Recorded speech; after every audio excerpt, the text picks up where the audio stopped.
Okay, I told you we're going to paint this little hobo that we done, and I cleaned him all up, and here he is right here.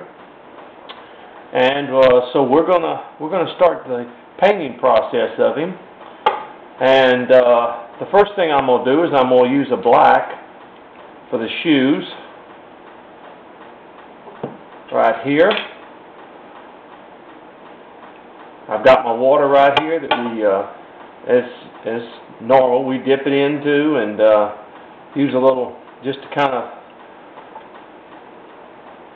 get the black to wash out a little bit. So we're going to start painting his. We're going to paint his shoes black. That's what we're going to do.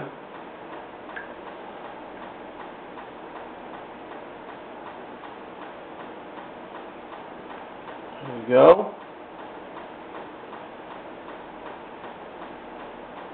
Try to bring that as far as I can that you can see.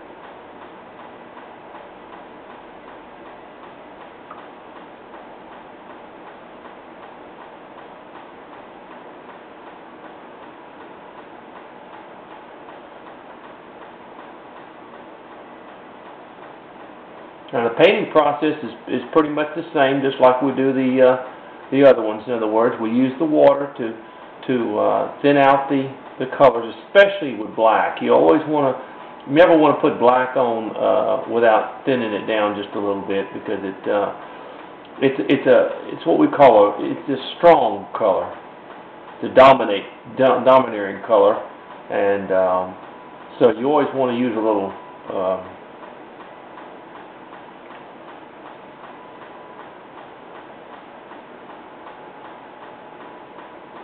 Okay, there we go. See?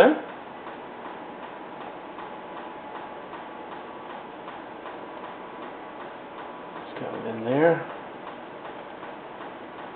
Now you want to, I usually put my figures on a little stand or something, so, but you know, always be sure, and if you don't put it on the stand, always be sure and get the bottom of the feet, in other words. Always be sure and paint that, in other words, as we say. A lot of times we forget about that. We forget about the bottom of the soles of the feet.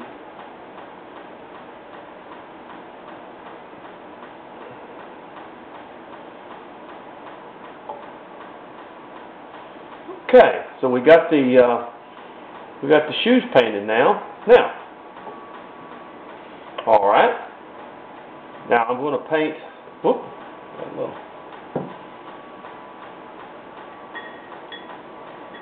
There. Okay. Now I believe I'm going to paint the pants.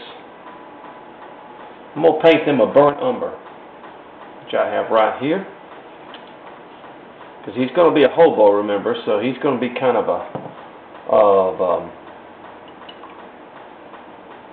now burnt umber is another. It's a domineering color, so you want to be sure and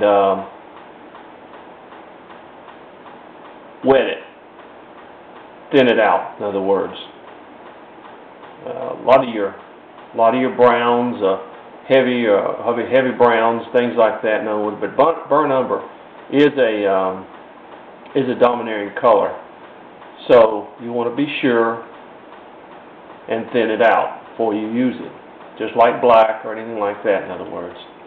And it's so easy just to sit here and mix it up and just thin it out like that before you put it on. And I try not to get into any fancy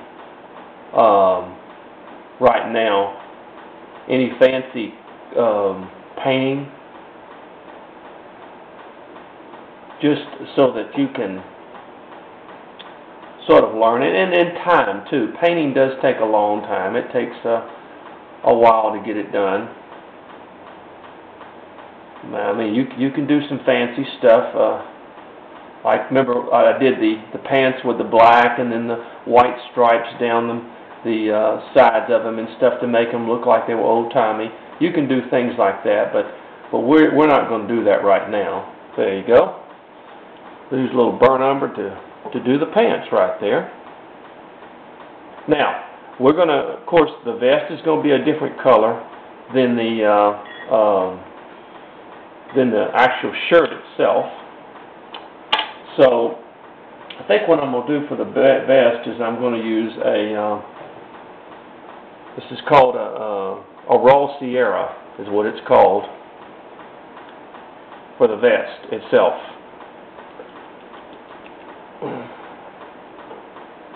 You see, we've got the shoes black, a little burnt umber on the pants, and I'm going to use a Raw Sierra. It's called Raw Sienna on the, I don't have the best language in the world, I guess. I did graduate from high school, so you don't have to worry about that. Okay.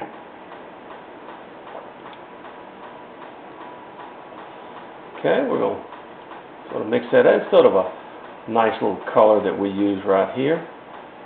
Let me get my smaller brush. Let me get in here.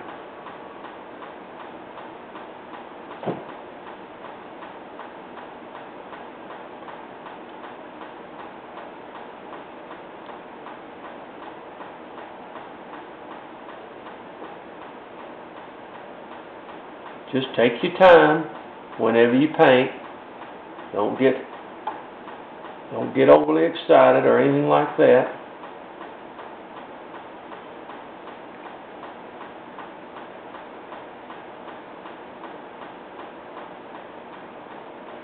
Of course, I went to the smaller brushes. I get closer to having to get a little bit more exact and more precise in here.